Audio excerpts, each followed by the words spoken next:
ఇప్పుడు నేను చెప్పబోయే అంశం భారతదేశంలో జరుగుతున్న అతి భయంకరమైన మతం పేరుతో మనిషిని మర్చిపోతున్న వేదన గురించి. మతం. ఒక ప్రశ్నతో మొదలెడదాం. ఈ దేశం మనది కాదా? ఈ నేల మీద పుట్టిన మనం మతం పేరుతో ఎందుకు విడిపోతున్నాం? భారత్ వందల మతాలు, వేల భాషలు, కోట్ల మంది ప్రజలు. కానీ ఒకప్పుడు మన గుర్తింపు ఒక్కటే. మనుషులం, భారతీయులం. ఒకప్పుడు ఒకే వీధిలో ఆలయం ఉంది, మసీదు ఉంది, చర్చి ఉంది. పండుగ ఏదైనా లడ్డూ పంచుకున్నారు, పీరా పంచుకున్నారు, కేక్ పంచుకున్నారు. అప్పుడు ఎవరు అడగలేదు నువ్వు ఏ మతం అని. ఎందుకంటే ఆకలి, ఆనందం, బాధ అన్నీ ఒక్కటే. మరి ఇప్పుడు ఏం మారింది?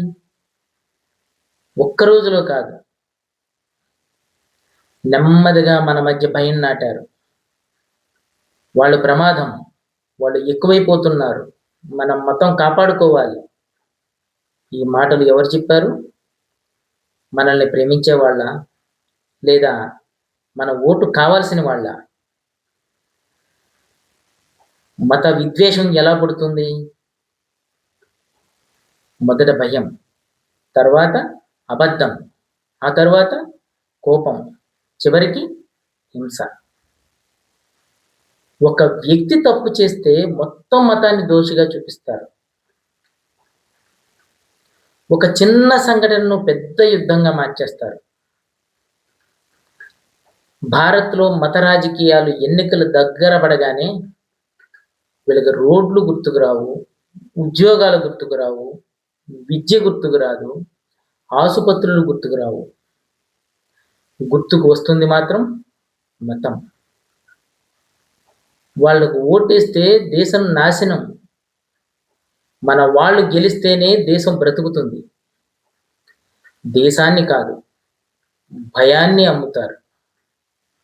సోషల్ మీడియా అనే అగ్ని ఒక ఫేక్ వీడియో, ఒక వక్రీకరించిన మాట, ఒక కట్ చేసిన క్లిప్పింగ్, అంతే. నిజం తెలుసుకునే లోపే విద్వేషం వైరల్ అవుతుంది. షేర్ చేసే ముందు ఎవ్వరూ ఆలోచించడం లేదు, ఇది నిజమా అని. దీనివల్ల ఎవరికి నష్టం జరుగుతుంది? చివరికి ఎవరు నష్టపోతారు? రాజకీయ నాయకుల, వాళ్ళ పిల్లల? నష్టపోయేది ఒక పేద తండ్రి, ఒక అమాయకపు తల్లి, చదువుకునే పిల్లలు, ప్రశాంతంగా జీవించాలనుకున్న సామాన్యుడు. రక్తం కారేది మనం, లాభం పోయేది మనది.